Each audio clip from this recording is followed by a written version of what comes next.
collègues, mesdames, messieurs, bonsoir. Avant d'ouvrir ce conseil municipal, quelques rappels d'événements qui se sont déroulés depuis le dernier conseil du 9 octobre dernier. Le lundi 13 octobre, j'ai honoré avec les membres du CCAS les bénévoles de la Banque alimentaire qui viennent de débuter la saison hivernale à l'antenne de la Banque alimentaire de notre ville.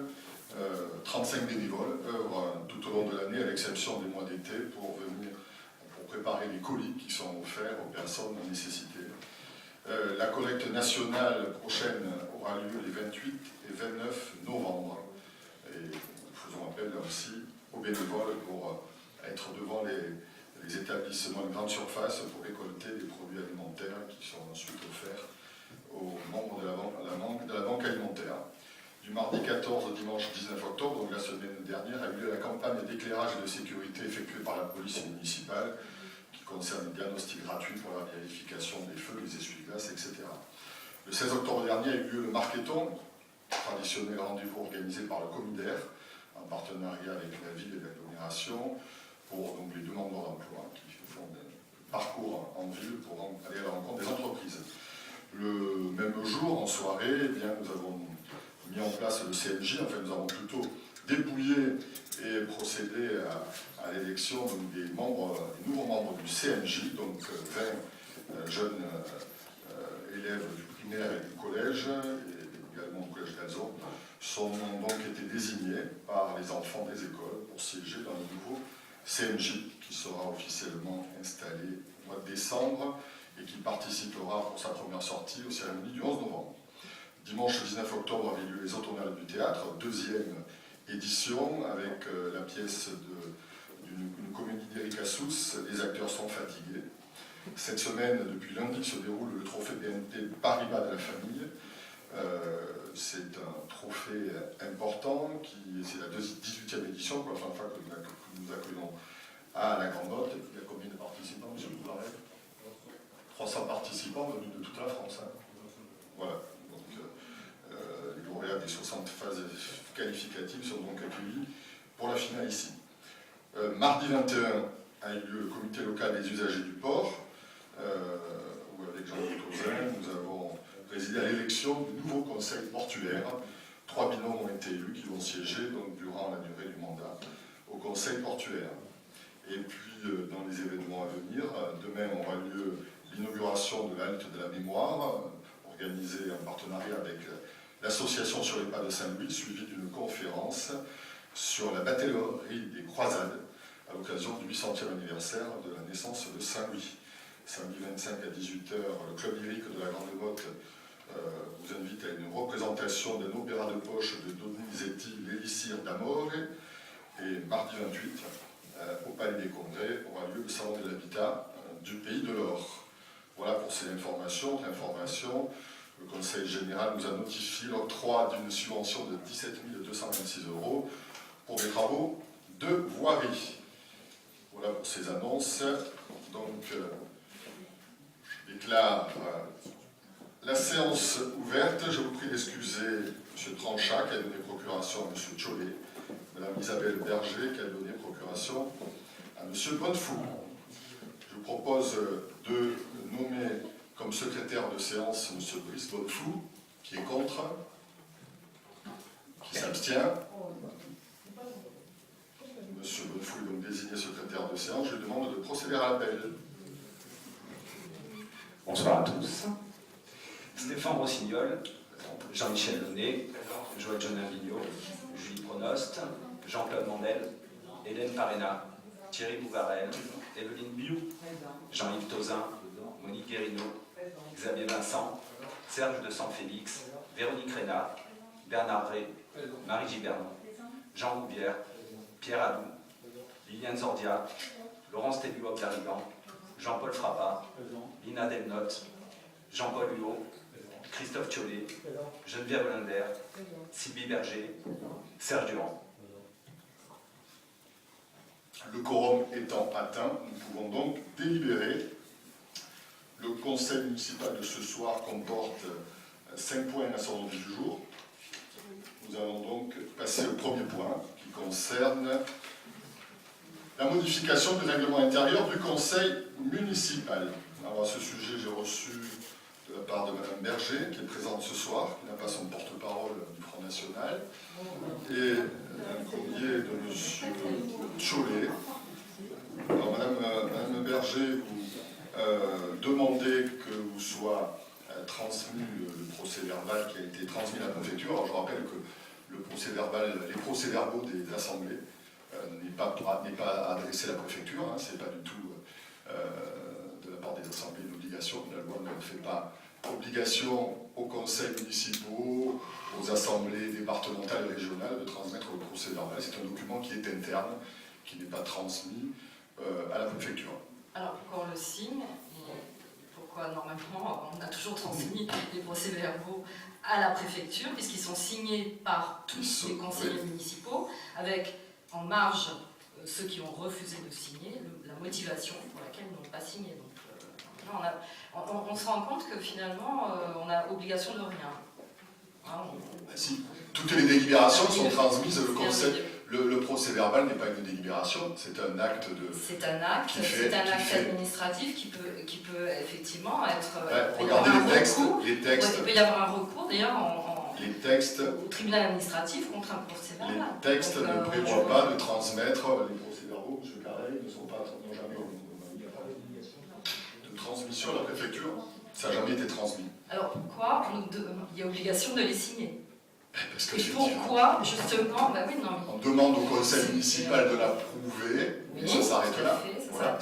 Alors pourquoi le législateur impose, effectivement, quand les conseillers refusent de signer ce procès-verbal, impose que le motif en soit consigné en marge? C'est consigné en mairie. Si un élu ou un citoyen souhaite avoir communication du procès-verbal, il y a communication, et ça s'arrête là. Vous imaginez la préfecture, si elle devait recenser tous les procès-verbaux qui sont importants. De toute façon, le nôtre est quand même assez sommaire maintenant, donc ça va faire un petit peu moins de lecture. Il était moins sommaire, donc la préfecture vise les délibérations, parce que ce sont des actes officiels. Non, mais monsieur le maire, on ne va pas jouer avec les mots. Vous savez très bien pourquoi je vous ai demandé ça. Je vous ai demandé ça parce qu'en cours de séance, puisque j'ai pu avoir accès au compte-rendu exhaustif donc, sur le site de M. Thiollet du dernier conseil. Je vois que vous avez vraiment des relations très étroites avec Monsieur le maire, Thiollet, M. Franchat, le Front National. Je vous laisse là sur ces petits mots. Simplement, vous savez, il suffit d'aller sur le site et puis de l'écouter. Ouais. Et comme j'ai effectivement pu constater qu'un autre procès-verbal avait fait son apparition en cours de séance, je me suis permis de vous demander quel était au final le procès-verbal qui, je pensais, vous adressiez. C'est celui qui a été soumis au conseil municipal, que vous aurez lors du prochain conseil. Et justement par rapport au courrier que m'a adressé M. Chollet, il sera mentionné en marge du registre les motifs que vous nous avez signalés. Donc il vous sera présenté lors du prochain conseil municipal. Alors, M. Chollet. Oui, monsieur le maire, je voudrais d'abord rassurer mon épouse qui est dans la salle que les relations que j'ai avec Mme Berger ne sont pas des relations étroites. Ensuite, à défaut de procès verbal, je reprendrai les écrits de la presse qui est derrière, sur le Midi Libre, qui retranscrit le fait que vous plaignez que les débats sont pauvres. Mais vous en êtes, je crois, si vous me laissez m'exprimer, je crois que vous en êtes le responsable. Je vais vous le dire pourquoi. Dans toutes les communes de France et de Navarre, il y a des commissions. Vous avez décidé de ne plus créer de commissions, des commissions qui vous permettraient de travailler sur les dossiers et du coup de passer le conseil municipal comme une chambre d'enregistrement. Donc je crois que si les débats sont pauvres, vous en êtes, je crois, le responsable. Ce média nous annonce d'ailleurs aussi sur le journal qu'il ne comprenait pas qu'on n'ait pas parlé de la vidéosurveillance qui était un moment fort. On en a parlé puisque M. Ray m'a contredit mon affirmation en me proposant gentiment d'aller visiter la salle. Ce qui vous est proposé effectivement. Voilà, au lendemain j'ai écrit à M. Ray savoir si on pouvait visiter la salle. Je n'ai toujours pas de réponse. Ce matin peut-être. Vous avez le courrier que je vous ai signé, qui est parti. Qui est parti quand? est parti, je l'ai signé il y a 2 jours. Ouais, après je l'ai pas. Alors, Il est je vais parti. vous répondre, on vous propose le 14 novembre Très bien. visiter. Ouais, je vais le recevoir. Voilà, vous allez le recevoir, je l'ai signé. J'avais demandé si ça pouvait se faire entre les deux conseils municipaux. Monsieur Veil, si vous précise, allez-y, monsieur Veil, si vous autorise.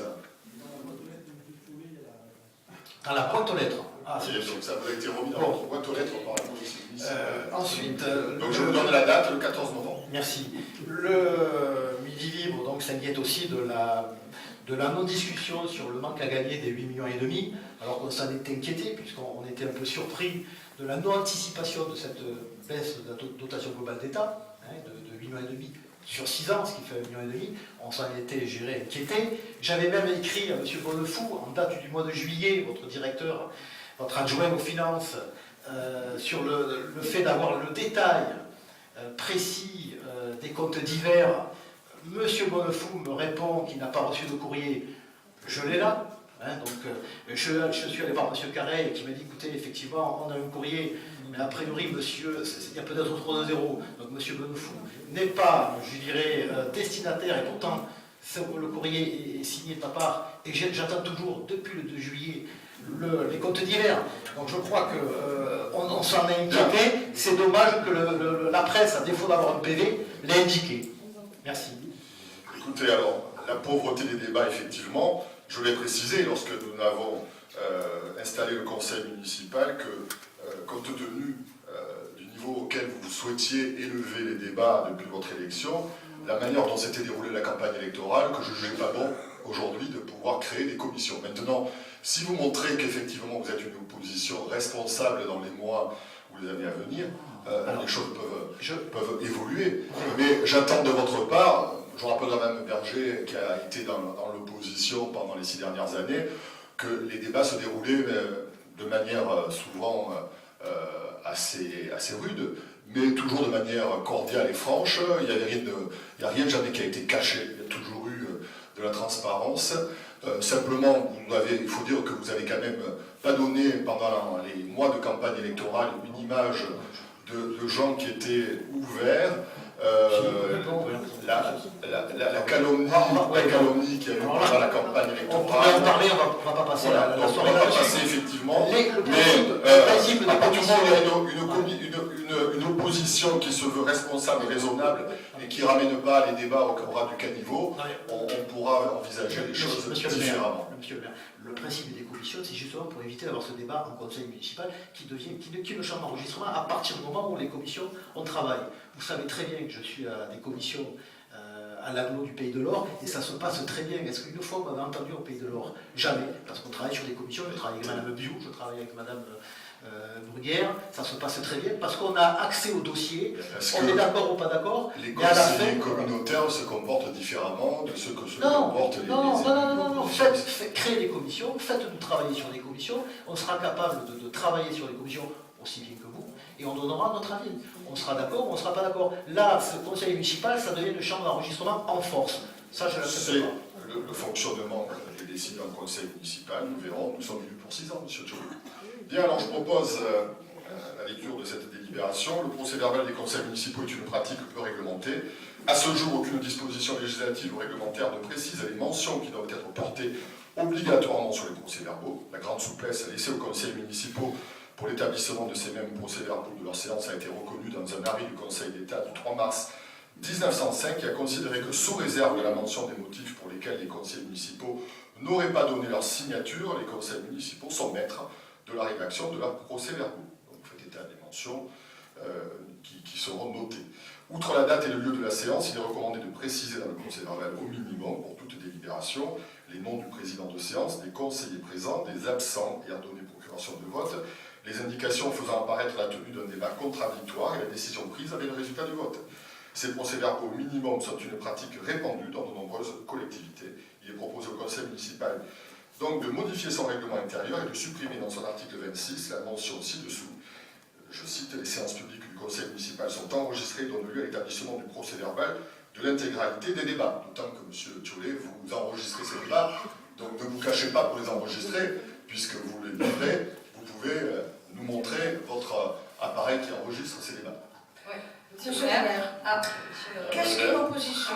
Qu'est-ce qu'une... Pardon. oui, bon. Non, simplement, Monsieur le maire. je pose une question sur... je Attendez, laisse la parole après. Berger, Madame Hollender d'abord, et après je vous Voilà, donne la d'accord. parole. Madame Hollender. Ah bon, j'y vais. Monsieur le maire, qu'est-ce qu'une opposition?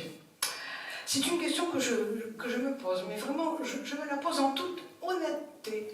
Est-ce qu'une opposition doit s'exprimer, ou est-ce que nous devons tous les 5 venir ici bien gentiment, lever la main ou ne pas la lever, et nous en aller très gentiment? Alors, il faut définir ce qu'est le rôle d'une opposition. Madame Hollender, est-ce que vous avez le sentiment que dans cette assemblée, Oui. l'opposition n'a pas la parole? Est-ce que vous en avez l'impression? Je n'ai pas le sentiment qu'elle n'a pas la parole, mais j'ai le sentiment que sa parole n'est pas retenue, n'est pas portée dans le procès-verbal. Parce que vous croyez qu'un procès-verbal, effectivement, vous croyez que c'est un procès-verbal qui fait témoignage de ce que vous pouvez dire ou pas dire. Il y a les publics est ici. Monsieur le maire. Tout le monde est invité à pouvoir venir assister à un conseil municipal. La presse relate ce qu'elle veut relater dans le déroulé d'un conseil municipal. Donc ce n'est pas un procès-verbal qui va faire acte de ce que vous avez dit ou pas dit, Bien Madame sûr. Hollender. Monsieur le maire, cette modification... Et aujourd'hui, il y a des moyens de Règlement communication dont vous vous intérieur. servez à outrance. Cette modification du règlement intérieur arrive à point pour museler un peu plus l'opposition. C'est tout. Je le dis, vous savez très bien que c'est C'est la vrai vérité. que vous êtes vraiment muselé. Ouais. Voilà. C'est vrai. Madame Berger. Oui, mais moi je voudrais effectivement dire que bon, ce procès-verbal, on sait très bien que c'est relativement confidentiel, puisque la plupart du temps, c'était effectivement les 29 qui avaient le procès-verbal, donc c'est assez clair, puisque effectivement, après, que ce soit sur le net ou autre, il y a juste marqué Des décisions. Voilà, exactement, les décisions. Bon, alors ceci dit, effectivement, avec tout ça, ça fait monter la mayonnaise, et donc du coup, maintenant, tout le monde est intéressé par ce procès-verbal. Bon, on ne va pas revenir là-dessus. Moi, simplement, ce que je voulais vous dire, c'est dans la délibération, vous dites que donc apparaîtra les noms du président de séance, conseiller présent et absent ayant donné procuration de vote, les indications faisant apparaître la tenue d'un débat contradictoire. Alors, est-ce que vous pouvez m'expliquer ce que sont les indications qui vont faire apparaître la tenue d'un débat contradictoire? Il sera précisé lorsque sur une délibération, tel ou tel conseiller municipal prend la parole, que Madame Berger, Madame Sylvie Berger, s'est exprimée sur le dossier. D'accord. Donc, Donc, on en ne fait... pas le contenu, voilà. D'accord. Donc, en Mais fait... il sera mentionné votre intervention. Oui, voilà. On dirait Que vous avez contesté, ça sera mentionné, donc il aura mention de l'élu qui sera... Non, voilà, moi, tout simplement, ce que je veux dire, c'est qu'on ne va pas rester 10 ans sur ce procès-verbal. Tout à fait. Mais voilà, je trouve que finalement, d'avoir fait ce que vous avez fait, c'est-à-dire finalement de rompre un petit peu avec ce qui était depuis de longues années, où effectivement les interventions des uns et des autres étaient retranscrites, eh bien ce fait-là, simplement, et maintenant le fait que vous modifiez le règlement intérieur du Conseil, eh bien, fait que tout le monde maintenant est très intéressé par ce procès-verbal, et que voilà, ça va faire le buzz sur les sites. Voilà. Tout. Je voudrais intervenir sur cette Je voulais question. pris la parole une fois, ça suffit, c'est bon. Je voudrais quand même intervenir sur la question 1, qui est importante. Parce que vous n'aviez pas intervenu encore. C'était un édito. Alors, je crois surtout que par cette modification de cet article 26, je crois que vous avouez publiquement avoir violé ce règlement intérieur la dernière fois. Alors, vous nous citez l'article 21-21-3 du Code général des collectivités territoriales. Moi, je vais vous citer aussi un article, qui est l'article L 2141-1 du même Code général des collectivités territoriales. Alors ce texte, il dit quoi, cet article? Le droit des habitants de la commune à être informés des affaires de celle-ci et à être consultés sur les décisions qui les concernent, indissociable de la libre administration des collectivités territoriales, est un principe essentiel de la démocratie locale. Balzac écrivait, vous l'avez vu sur vos sites, tout pouvoir sans contre-pouvoir, sans entrave autocratique, mène à l'abus. Vous êtes devenu notre cousine bête. Monsieur Thiollet, venant d'un élu du Front National, vous savez vraiment, vous n'avez aucune leçon à nous donner en termes de démocratie, d'information.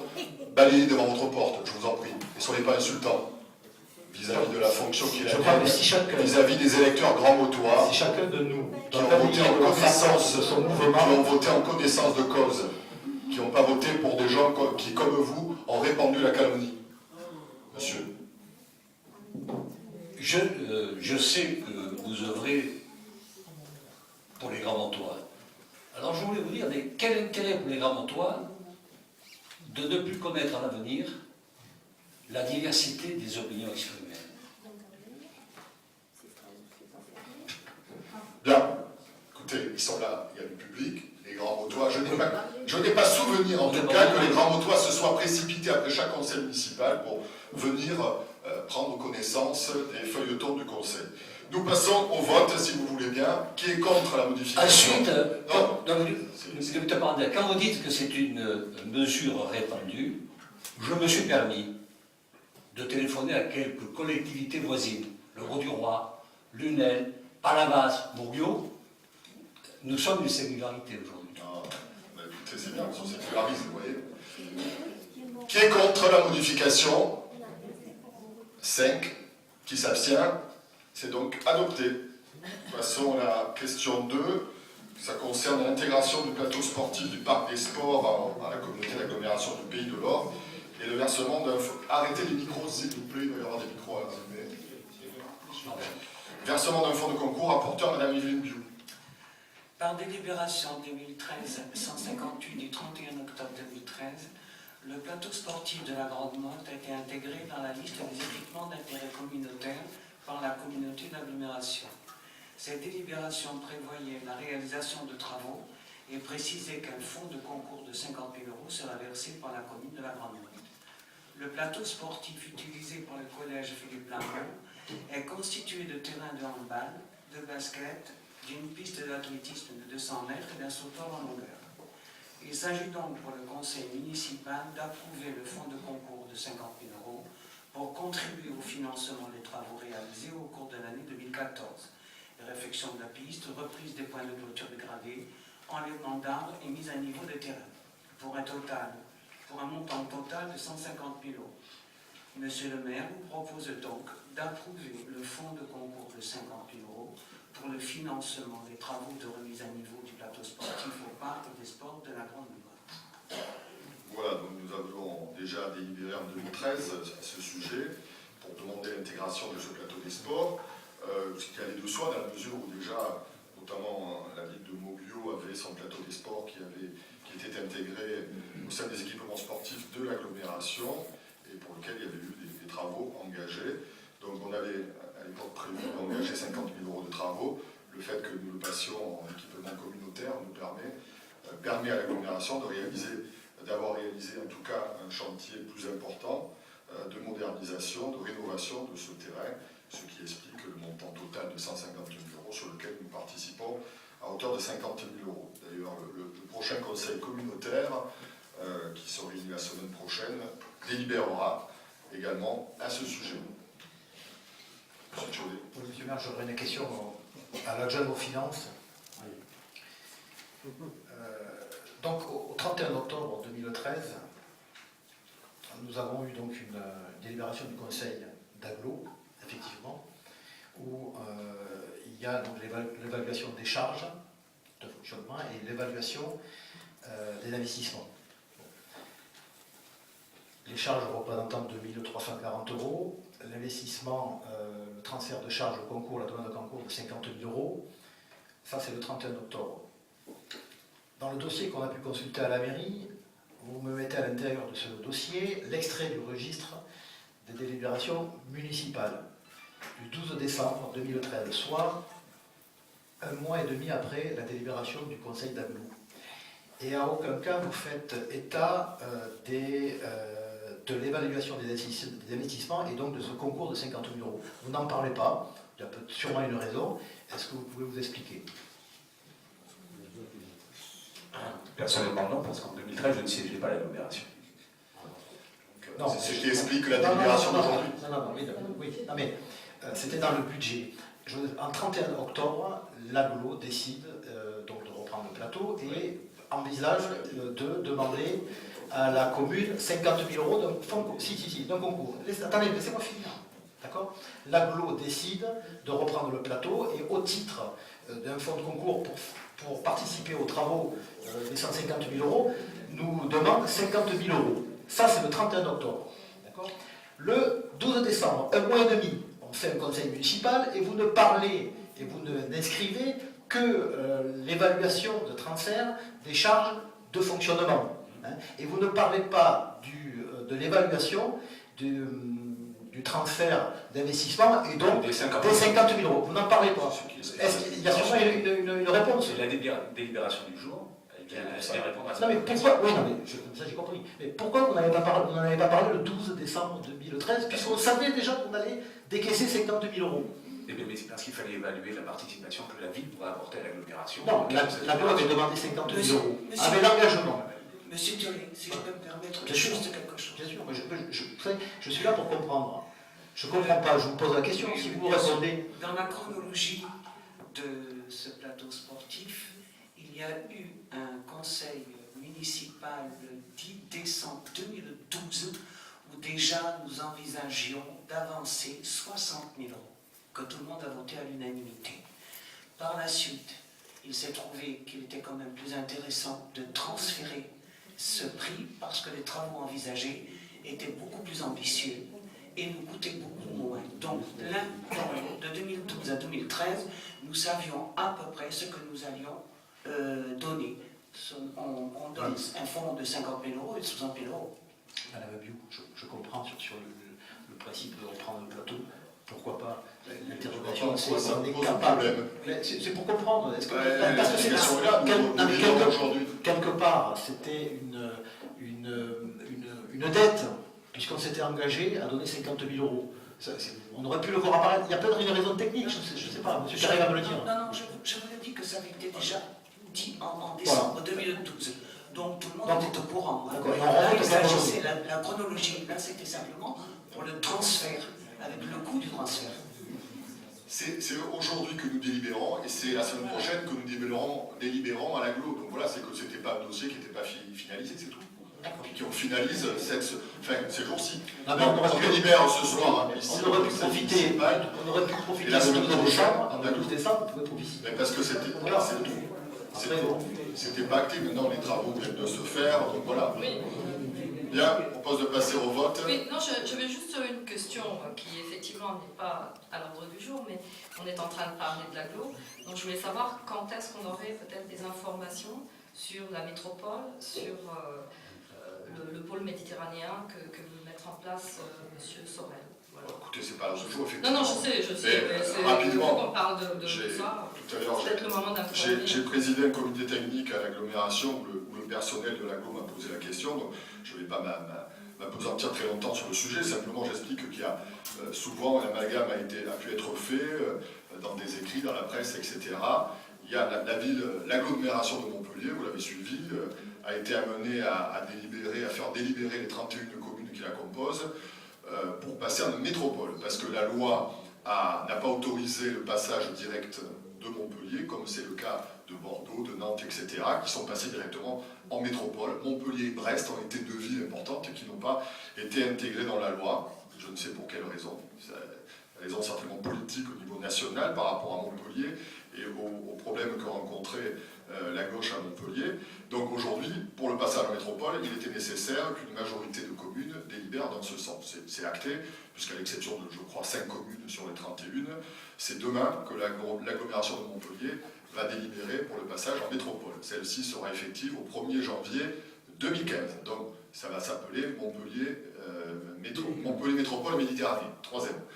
Donc 1er janvier, métropole. Ce dont parle le président Philippe Sorel, il est venu à la Grande Motte, je l'avais indiqué, je l'ai rencontré il y a une dizaine de jours à Montpellier, à l'hôtel de l'agglomération, avec ses collaborateurs, donc ce dont il parle, et qu'il parle à tous les présidents qu'il a rencontrés, Yvan Lachaud à Nîmes, Max Roustan à Alès, François Comène, etc., etc., le président de la communauté de communes du pays du Pixalou, celui de notre voisin de Terre de Camargue, c'est du pôle métropolitain. Le pôle métropolitain est prévu par la loi. C'est à partir d'une métropole des conventions qui peuvent être passées entre une métropole et des intercommunalités voisines. C'est-à-dire des communautés d'agglo comme la nôtre, des communautés de communes, donc sur des engagements, des thématiques qui peuvent être complémentaires de la métropole qui existe sur un territoire. Donc Montpellier aujourd'hui ce que propose le président Philippe Sorel, c'est qu'entre la métropole montpelliéraine qui se constitue et les intercommunalités qui sont dans le rayon qui va pour lui jusqu'à Narbonne, puissent contractualiser sur des engagements, des complémentarités. Bon, par exemple, on a dit, nous à Montpellier, on n'a pas de pôle nautique, on a l'aéroport, il est sur le Pays de l'Or, vous avez donc des plages que nous n'avons pas, à l'exception d'une petite partie à Villeneuve-les-Maguelones. Voilà, il peut y avoir des complémentarités. Comme eux, ils ont des équipements dont nous n'avons pas, que nous n'avons pas aujourd'hui sur notre territoire, notamment sur le plan culturel. Donc il peut y avoir des échanges entre les établissements scolaires, par exemple, entre des associations qui peuvent être conventionnées. D'ailleurs, aujourd'hui, je rappelle qu'il y a déjà un partenariat qui existe, notamment au niveau de l'eau et de l'assainissement, puisque Palavas, Saint-Onès et Carnon sont raccordés à Maïra, et que Pérol et Latte utilisent de l'eau qui provient de l'agglomération. Nous vendons à Pérol et à Latte de l'eau de l'agglomération. Donc il y a déjà des partenariats à ce niveau-là. Donc le pôle métropolitain, en fait, qu'il propose, c'est de conventionner sur des échanges. Et donc l'eau, l'assainissement peuvent entrer dans ce conventionnement comme des échanges qui seront à discuter avec Mais je pensais plus à des transferts de compétences ou autres, et notamment, par exemple, en termes de transport et autres, puisque, comme vous le savez... Les transports, nous avons... Il y a toujours ce tramway qui... Tout à fait, mais alors, là aussi... Là, parce que je crois que vous l'aviez déclaré dans la presse aussi, oui. également. Alors, là aussi, nous avons eu notre réunion, elle n'était pas en présence de Philippe Sorel, mais de la vice-présidente en charge des transports, qui est une élue de Pérol, donc elle est bien placée pour connaître la problématique des transports et du tram qui arrive à Pérol. Donc une adjointe de M. Rico, le maire de Pérol, qui nous a reçus à l'agglo avec Christian Jean-Jean, qui est mon vice-président en charge des transports. Nous avons abordé les problématiques transport. Aujourd'hui, pour l'agglomération, on ne parle plus de tramway à la mer. C'est plus la priorité du tout. Simplement, ce qui a été évoqué, c'est au niveau du tram-bus, ce qui a été mis en place depuis l'an dernier. L'an dernier, ça avait très mal fonctionné, ça a mieux fonctionné cette année, surtout que depuis que le Lido est achevé, le petit travers. Donc, il y a aujourd'hui la volonté de proposer des services améliorés en termes de transport de bus qui peuvent déposer les usagers qui arrivent à Santa Monica, à Pérol, dans une zone improbable, et le maire de Pérol m'en parlait, les riverains n'en peuvent plus pour devoir arriver déverser autant de gens. Donc l'idée c'est qu'on améliore le transport des bus, notamment en période estivale, ce qui est fait avec l'agglo et l'Aérotransport, les navettes, qui déversent, qui déposent les 300 personnes qui arrivent toutes les 8 ou 10 minutes à Pérol. Donc le tramway à la mer, aujourd'hui, nous, on a bien précisé que ni Christian Jean-Jean, ni Yvon Mourel, le maire de Mouillot-Cardon, ne voulaient voir arriver un tram qui déverserait à un point précis, à Palavas, au Rocky ou à Ouacardon, 300 passagers. Par contre, améliorer la desserte en bus qui peut poser à plusieurs endroits sans qu'on répartisse au même point la population. Ce qui est aujourd'hui ce sur quoi nous travaillons avec l'agglo, ça fera partie aussi des conventions avec eux, c'est une liaison de Palavas à... Aujourd'hui, pour aller de Palavas à Montpellier, les Palavasiens mettent 1h15. Ce que demande le maire de Palavas, et ce en quoi, pour la première fois, l'agglo de Montpellier, semble-t-il, est d'accord. Nous discutons maintenant avec Eurotransport et la TAM, c'est d'avoir une liaison entre Garcia-Lorca, là où il y a le petit train, vous voyez, près d'Arène, le petit train de Palavas, qui rejoigne Palavas par la route de Latte, qui permettrait... Donc là, c'est la première fois que l'agglo, par la voix de sa vice-présidente, et Philippe Sorel nous l'a réaffirmé, puisque Christian Jean-Jean l'a rencontré, est d'accord pour étudier cette liaison. Deuxième liaison que nous avons évoquée, que j'ai évoquée avec Philippe Sorel, c'est la liaison Montpellier, future gare TGV, qui doit être implantée en 2017, et l'aéroport. Voilà. Là-dessus, aujourd'hui, voilà les priorités transport de l'agglo. Le tramway à la mer, on l'a mis de côté pour l'instant, parce qu'on sait bien que la faisabilité, les maires n'en veulent pas. Moi, je l'ai bien affirmé à plusieurs reprises, mais Christian Jean-Jean ne vont pas non plus. Et le coût est énorme. Je vous rappelle que le coût d'un kilomètre, c'est entre 30 et 40 millions d'euros. Donc, il est clair que l'agglo du Pays de l'Or a dit qu'elle n'avait... Il n'est pas question qu'on finance 2 km, s'il fallait aller à Cardon, c'est 2,5 km. Donc vous voyez, ça fait quasiment 70-80 millions d'euros. On ne va pas mettre ce prix-là pour aller à Cardon, d'autant que les Cardonais n'en veulent pas. Et aujourd'hui, l'agglo de Montpellier n'a pas non plus les moyens de le financer. Donc voilà, aujourd'hui, on améliore les transports et on est en train de travailler avec la compétence transport de l'agglomération, du Pays de l'Or, à des liaisons qui soient plus ouvertes sur le territoire montpelliérais, notamment de desserte de Montpellier avec des nouvelles lignes de bus, et notamment la création d'une navette qui irait de la Grande Motte à l'aéroport. Donc tout ça est en train d'être étudié pour le mettre en place peut-être à l'horizon de l'été, de la saison 2015. Donc, la commission de transport y travaille, là c'est interne à l'agglomération, mais aujourd'hui nous avons l'accord de l'agglomération de Montpellier pour transporter les voyageurs du Pays de l'Or à la communauté d'agglomération de Montpellier, ce qui nécessitait une autorisation que nous n'avions pas jusqu'à présent. Le Novabus aujourd'hui fonctionne bien, il va au-delà de nos frontières, puisqu'il va maintenant à Lunel, il va au Bourg-du-Roi, il amène à la place de France à Montpellier au Lycéum. Donc voilà, et nous allons, le Novabus est réservé aux plus de 60 ans, mais nous allons, pour les autres usagers, bien essayer d'améliorer au niveau de l'agglomération la desserte de ces transports. Nous passons au vote. Qui est contre? Qui s'abstient? Adopté à l'unanimité. Délibération numéro 3 concerne l'approbation du principe de la vente d'une parcelle de la commune à la SNC Vinci Immobilier Résidentiel. Rapporteur, Madame Joëlle Janavillou. Par délibération numéro 879 en date du 23 mai 2013, le Conseil municipal a approuvé le principe de la vente à la SARL Despro d'une bande de terrain d'une surface approximative de 1527 m² autour de l'emprise du bâtiment de l'ancien casino de jeu au prix de 76 350 €. Cette portion de terrain n'a plus aucune utilité pour la commune depuis que le casino de jeu a été déplacé. Il s'avère que le montage de l'opération a récemment évolué, la SARL Despro s'étant associée avec un nouveau partenaire, la SNC Vinci Immobilier Résidentiel. Le projet de vente présentait et présente toujours un intérêt général fort pour la commune et permettra la réalisation du projet conçu par le pétitionnaire et présenté dans la demande de permis de construire formée par la SNC Vinci Immobilier Résidentiel le 21 juillet 2014. Cette vente serait assortie d'une servitude de passage pour les véhicules de secours et de service. Par conséquent, Monsieur le maire vous demande d'approuver le principe de la vente à la SNC Vinci Immobilier Résidentiel de l'emprise de terrain appartenant à la commune pour une surface approximative de 1527 m² au prix de 76 350 € sur la base de 50 € au mètre carré.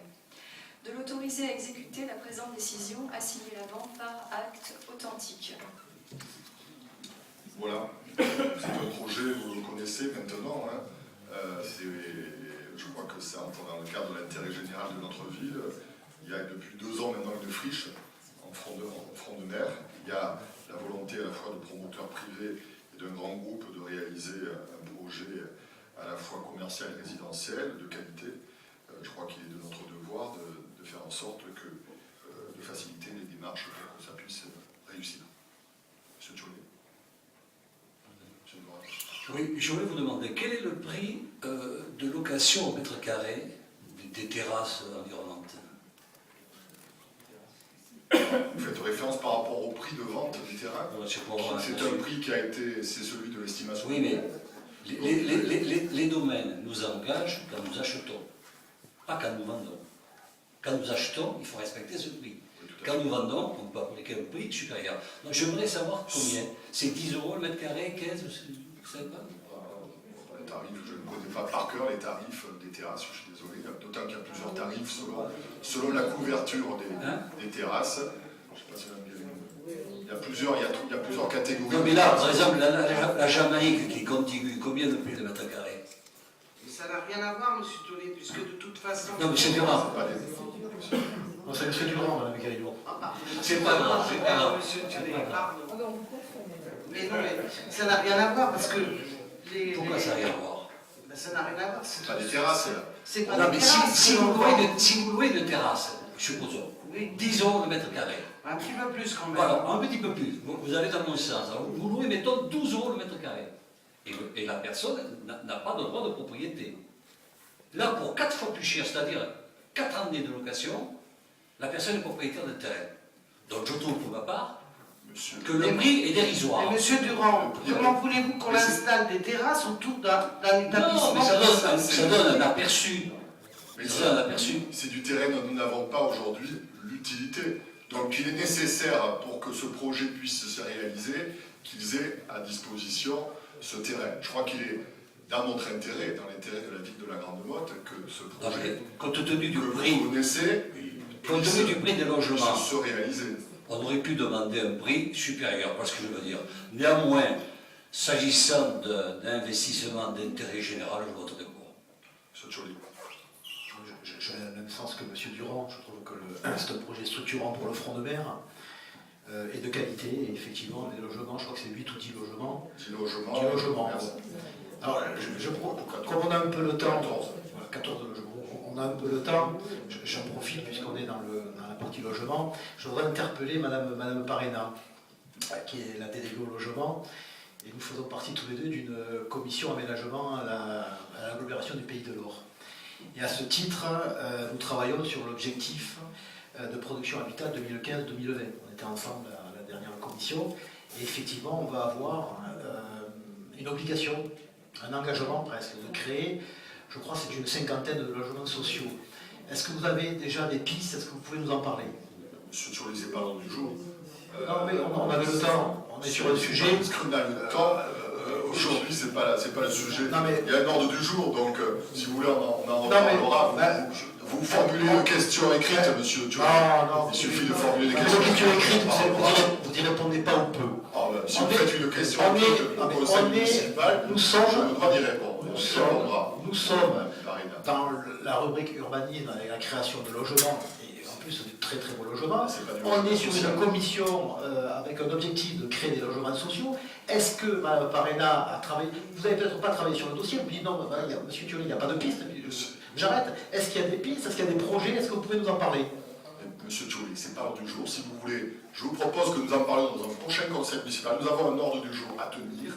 On a toujours 30 ou 35 questions à chaque conseil municipal, mais il n'y en avait que 4. On avait le temps d'échanger. Il sera possible d'en parler. On avait le temps d'en discuter. C'est des sujets qui sont traités dans le cadre du PLH. J'ai réuni récemment un comité de PLH, un comité de pilotage pour aborder ce sujet. Vous connaissez la problématique comme moi sur la Grande Motte.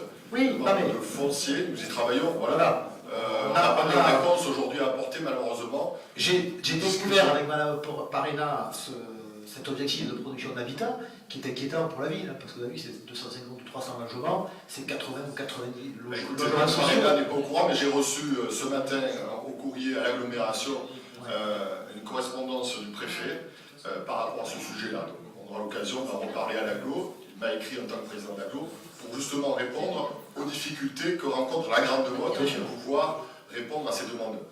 Voilà, donc on en reparlera. Bien, on propose de passer au vote. Oui, alors moi j'ai quand même juste une petite question par rapport au projet que je connais bien, puisque effectivement on l'a évoqué déjà, bien sûr. Simplement, je voulais savoir par rapport au parking. Vous savez que sur le projet, au départ, il y avait effectivement une convention qui avait été signée, qui pouvait être rompue d'ailleurs de manière unilatérale, de mémoire, par la ville, pour l'utilisation de 50 sites parking. Je sais pas. Mis à disposition. Donc je voulais savoir si ça faisait toujours partie du projet. Ça fera l'objet d'une prochaine délibération. Voilà, ça viendra dans un second temps. Il faut d'abord passer cette délibération pour que le projet avance. Puisque, en fait, cette bande de terrain que la ville vend, si mes souvenirs sont bons, c'était surtout pour poser des piliers qui allaient soutenir la fameuse résille là au-dessus. La résille qui sert effectivement de terrasse aux appartements. Ouais. Mais il n'empêche qu'effectivement, il y aura des restaurants en bas, il y aura des terrasses sur cette bande de terrain. Il n'y aura pas de terrasse. C'est des restaurants sans terrasse. C'est le... Oui, non mais d'accord, je suis d'accord, mais les restaurants qui vont être sur le devant là, puisque là il y a des restaurants qui sont prévus.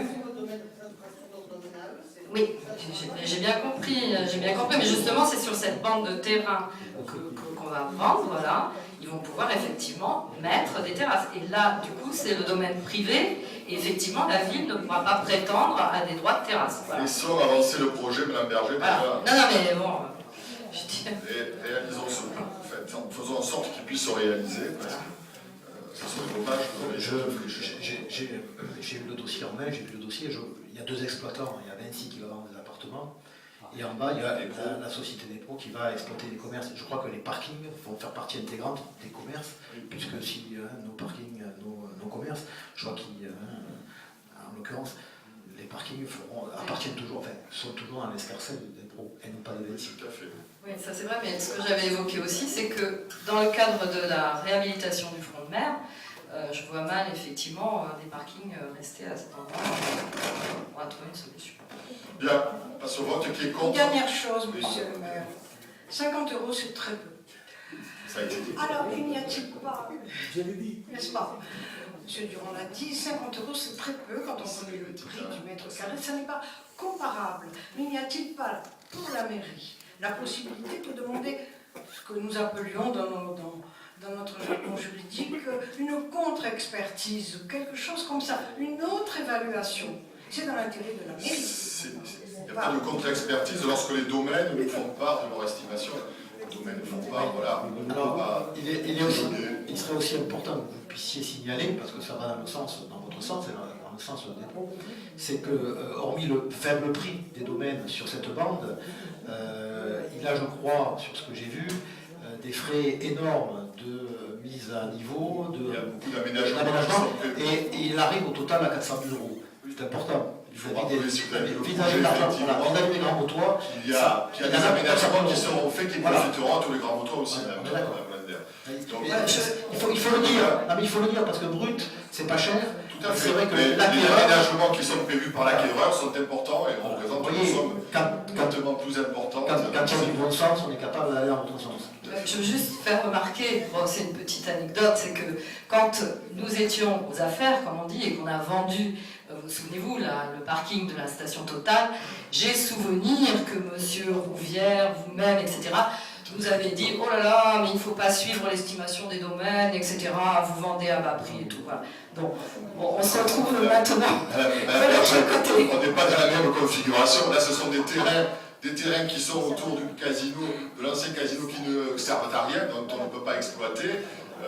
Le parking à côté de Total, c'était une autre surface, puisqu'on y a construit un immeuble et que vous avez vendu, vous, en dessous du prix des domaines. C'était, puisque lorsqu'on vend, on peut faire plus 15 ou moins 15, et vous avez été dans la fourchette basse, rappelez-vous. Et vous nous avez toujours Et à l'époque, d'ailleurs. Pourquoi, quand vous avez vendu quelque chose, c'est qu'on avait une offre à 1 million d'euros? Je dirais un jour. Madame Berger, j'avais regretté aussi à l'époque que lorsque le casino avait acheté les terrains, on n'ait pas accepté l'échange que proposait le groupe Partouche. Parce qu'aujourd'hui, ça serait la ville qui serait propriétaire du bâtiment, ça serait plus facile. Je ne vais pas voter en touche, mais je ne faisais pas partie des négociations à cette époque. Voilà, donc reconnaissez que l'intérêt de la ville aujourd'hui aurait été de posséder un bâtiment qui vaut beaucoup plus cher que n'a valu le prix de vente du terrain où se trouve le casino. Bien, nous passons au vote. Qui est contre? Qui s'abstient? Adopté à l'unanimité. Délibération suivante, ce sont les prestations internes facturées du budget principal aux budgets annexes, c'est-à-dire le budget port de plaisance, équipement sportif et parking payant au Palais des Congrès. Et ce sont les modalités de calcul à compter de l'année 2015, rapporteur M. Bonnefou. Par délibération en date du 10 décembre 2012, le Conseil municipal a étendu à l'ensemble des 3 budgets annexes de la ville le calcul des prestations internes mis en place en 2010 et qui ne concernait à l'époque alors que le budget annexe du port de plaisance. Nous avons repris les bases de ce calcul des prestations internes. En conséquence, M. le maire nous propose le calcul des prestations internes 2015 basé sur les charges constatées au compte administratif 2013, c'est le dernier exercice clos que nous avons voté, du budget principal pour les 3 budgets annexes de la commune. Le montant de ces prestations internes sera réévalué ensuite chaque année en fonction du taux de l'inflation annuel constaté au 31 décembre. Ainsi, pour 2015, nous appliquerons au montant des prestations internes calculées sur les charges constatées au compte administratif 2013 le taux d'inflation constaté pour l'année 2014. Monsieur le maire vous demande en conséquence d'approuver le nouveau mode de calcul des prestations internes pour la durée du mandat. Voilà. Oui, juste une question. Dans la délibération que j'ai, on met tel que présenté dans les 3 tableaux annexés. Alors, donc, il n'y a pas de tableau annexé, effectivement. Et puis, après, je vois tableau consultable au secrétaire général. Alors, soit il faut savoir s'ils sont annexés, soit ils sont consultables. Ils sont des budgets annexes, consultables au secrétariat général de la collectivité. Les 3 tableaux annexés. Parfait. Voilà, donc on établit la même règle que pour les autres, que le budget du port. Je propose de passer au vote. Qui est contre? Qui s'abstient? Adopté à l'unanimité. Dernière délibération, elle concerne les produits irrécouvrables et admission en non-valeur dans le budget principal de la ville. Rapporteur, M. Louis Bonfou. Monsieur le trésorier principal de Moguio informe qu'il n'a pas pu recouvrer les titres suivants. Alors, des créances éteintes, motif d'irrécouvrabilité, clôture insuffisante, actifs et certificats d'irrécouvrabilité. 3 titres de 2007, 2009 et 2011 d'un montant global de 4 071,43 € concernant des droits de terrasse. Un titre de 2013 d'un montant de 800,80 € concernant des droits de place au marché pour l'année 2011. Et des créances admises en valeur, un titre de 2007 de 1045 € et un titre de 2010 de 231 €. Monsieur le trésorier payeur principal de Moguio demande en conséquence leur admission en non-valeur sur l'exercice 2014. Monsieur le maire vous propose donc d'accepter l'admission en non-valeur de ces 6 titres pour un montant total de 6 148,23 €. Voilà, donc vous savez le principe, à partir du moment où le trésorier n'arrive pas à recouvrer parce que soit la personne n'a plus d'actifs ou a disparu, eh bien on demande de la mettre en non-valeur. Les droits de terrasse, vous ne les faites pas payer avant le début de la saison? En principe, ils doivent régler. Ah bon. C'est pas toujours. Bon, là, il s'agit de terrasses simplement. Oui, bon. Donc, c'est le principe. Voilà. Mais il est difficile, vous en conviendrez, qu'un commerçant qui nous dit c'est le début de la saison, attendez que je puisse avoir des liquidités, de lui dire. Par contre, ce qui me chagrine un peu, c'est qu'il semblerait que la créance admise en non-valeur de 2007 concernerait le salaire qu'on aurait versé à quelqu'un de décédé, tel que c'est nivelé. Oui. Concernant une demande de remboursement pour trop perçu sur salaire pour motif de décès. Donc vous auriez payé quelqu'un qui est décédé? Monsieur Dunoyer, sûrement. Nous, on avait peut-être... Ah non, mais c'est pas vous. 2007, je n'étais pas aux affaires. Mais moi, non, mais ça voudrait dire qu'on a payé quelqu'un qui est décédé. C'est pas ça. Et si. C'était quelqu'un qui n'était pas là et qu'on payait ça pour le mois. Non, mais ils disent que c'est un salaire qui a été versé pour quelqu'un de décédé. Oui, en 2007. En 2007. Je suppose que c'est la personne. Je ne connais la personne, je ne connais pas, mais je vois en 2007 effectivement une personne qui devait 1045 €, décédée, et demande de renseignements négatifs. Voilà ce qu'a indiqué le... Non, il y a marqué trop perçu sur salaire au motif décès. Si c'était une personne qui est décédée et qui devait de l'argent, ça je comprendrais, mais il semblerait qu'on ait payé quelqu'un qui était mort. Je pense qu'il doit y avoir...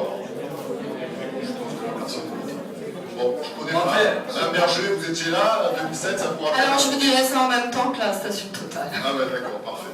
Je propose de passer au vote. Qui est contre? Qui s'abstient? C'est adopté à l'unanimité. L'ordre du jour étant terminé, je vous remercie. Je vous souhaite une bonne soirée. Le prochain conseil municipal, la date n'est pas définitivement arrêtée, aura lieu au mois de décembre. Donc, voilà, avant les fêtes. Bonne soirée.